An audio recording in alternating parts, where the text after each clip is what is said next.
Pace bene, Katolik itu terhimpit oleh ajaran-ajaran populer di Indonesia.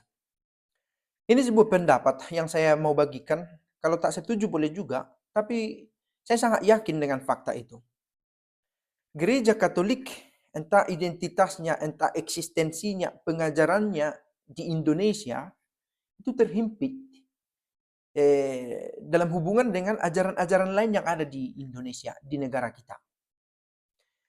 Ini bisa tampak dari diskusi baik itu di dalam tubuh gereja sendiri, hubungan gereja dengan sesama Kristen, dengan orang yang bukan Katolik tetapi mengikuti Kristus, mengklaim diri juga mengikuti Kristus, ada sekelompok orang begitu, dan dengan orang-orang yang tidak percaya pada kekristenan.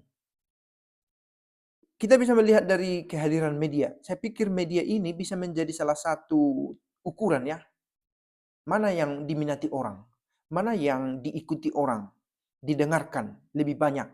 Meski bukan sebuah kepastian.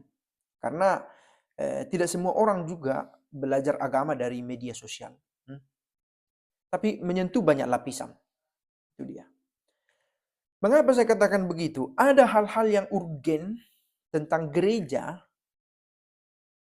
Katolik, umat sendiri tidak mengenal. Bukan karena tak punya waktu, bukan karena tak punya akses, tetapi pandangannya diganggu oleh ajaran-ajaran populer tadi. Saya mau berangkat dari hal yang paling hangat. Apa itu? Gereja baru mengeluarkan dokumen yang teranyar itu setelah video ini saya buat, Dignitas Infinita. Keluhuran martabat manusia yang tak terbatas. Dan saya menemukan, mudah-mudahan saya salah, bahwa belum ada yang membahas itu secara sosial, lewat media sosial.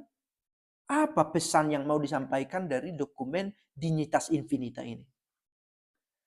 Dan mungkin tak akan laku karena tidak ada namanya berita gosip di sana. Padahal sebenarnya sangat kena sekali bahwa laki-laki dan perempuan adalah rahmat, adalah bagian dari martabat manusia, saling melengkapi, keduanya penting dan perlu dan adalah pemberian Allah, dan manusia tidak bisa mengintervensi sesuka hatinya tentang seksualitas yang dia miliki, dan tidak perlu juga mengkonfrontasikan antara gender dan seksualitasnya. Secara biologis dia laki-laki, maka dia bersikap sebagai laki-laki. Secara biologis sebagai dia perempuan, dia bersikap dan mengembangkan dirinya sebagai perempuan. Dan ini mempertegas tidak dibenarkan mengintervensi seksualitasnya dengan ilmu-ilmu, dengan keinginan sendiri. Oke, ini sebagai salah satu contoh bagaimana perhatian kita pada ajaran gereja kita tidak begitu fokus karena diganggu oleh ajaran atau informasi tentang iman dalam konteks lebih populer ya. Populer itu apa? Populus yang lagi tren di tengah bangsa. Itu dia. Dan saya juga bisa katakan bahwa bukan berarti populer itu yang lebih dekat pada kebenaran. Tidak bisa juga dikatakan itu. Karena ada banyak ajaran yang terkenal tentang iman, diikuti banyak orang, tapi belum tentu benar. Mana itu saya pikir kita masing-masing perlu juga bekerja mencari contoh yang relevan tentang itu. Oke. Gereja Katolik terhimpit. Mengapa saya sebut terhimpit? Selain karena jumlahnya sedikit, 10 juta dibanding 10 atau belasan juta itu dibanding 275 juta penduduk Indonesia. Maka besarnya gereja Katolik di mata internasional itu tidak relevan dengan situasi aktual kita di Indonesia.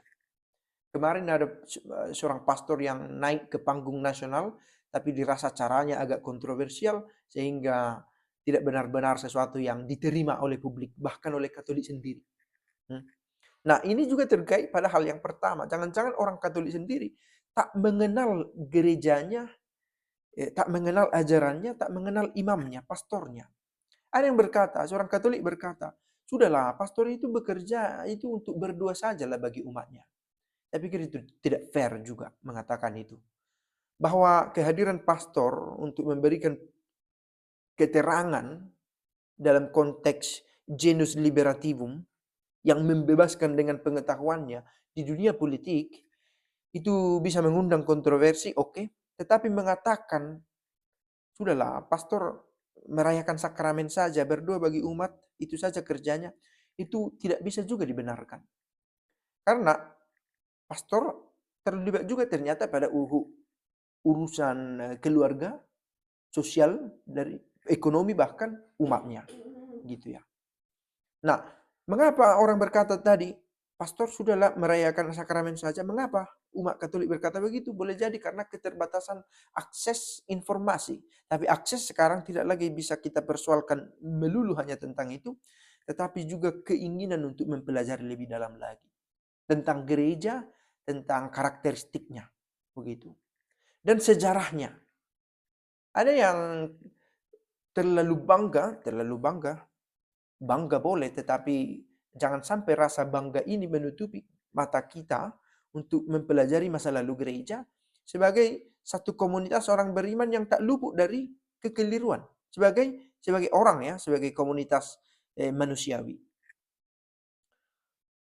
Nah, dengan bangga berkata, oh kami ini selalu benar, tak pernah salah, pastor kami tak pernah salah. Depend, tergantung juga. Maka kita harus membedakan inse dalam dirinya sebagai manusia dan dalam dirinya sebagai gereja Kristus. Yang membawa gereja Kristus. Itu dia. Apa rupanya ajaran-ajaran populer? Ini juga yang perlu diperhatikan. Tentang Kristen progresif belakangan ini disebut. Tentang pendeta-pendeta yang mahir dalam pengajarannya, motivasi-motivasinya, sehingga kita sulit bedakan ini motivasi untuk hidup sukses atau motivasi untuk hidup menjadi seorang Kristen yang baik.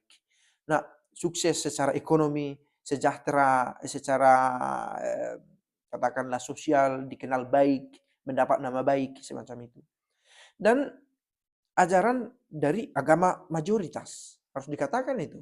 Dalam soal jumlah ya, ajaran Islam itu sedikit banyak memengaruhi cara berpikir orang Katolik juga. Karena dia bertetangga di situ. Dia mendengarkan pengajaran-pengajaran yang diperdengarkan lewat pengeras suara di masjid-masjid terdekat. Dan itu memengaruhi cara berpikir orang Kristen juga. Katolik sendiri. Bahkan bila dia mengklaim dirinya sebagai seorang Katolik yang baik. Tetapi dalam beberapa hal-hal praktis, konsep berpikirnya itu lebih pada ajaran mayoritas, misal soal takdir, soal Allah yang satu, yang seringkali mengaburkan ajaran kekatolikan sendiri. Oke, lalu bagaimana kita mempelajari kekatolikan itu? Saya pikir kita perlu bertanya pada yang paham. Oke. Lalu kita juga memiliki dokumen-dokumen yang syukur sekali bisa diakses secara umum di media sosial. Dan siapa yang memiliki informasi lebih valid, kita bertanya ke yang gereja akui, Vatikan misalnya, kantor beritanya, atau kumpulan dokumennya, atau juga dari keuskupan-keuskupan setempat yang kita harapkan juga bisa sesuai dengan ajaran gereja pada umumnya. Belakangan ini saya melihat ada satu konten yang memberikan rekomendasi, inilah channel-channel Katolik yang kita dengarkan.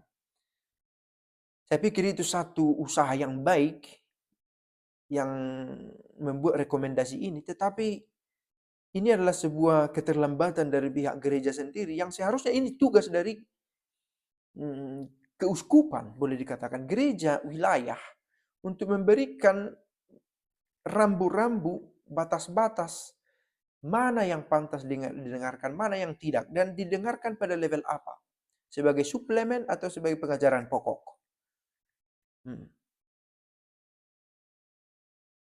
Harusnya ini gawean dari gereja sendiri, bukan persona dalam gereja. Dalam hal ini, entah itu umat awam atau pastor dalam kapasitasnya sebagai umat beriman gereja.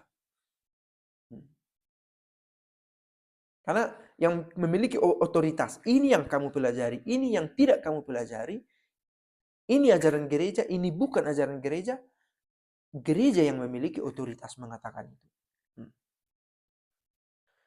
Oke, hanya sebuah gambaran umum yang mudah-mudahan bisa saya lengkapi dengan informasi yang lebih detail dan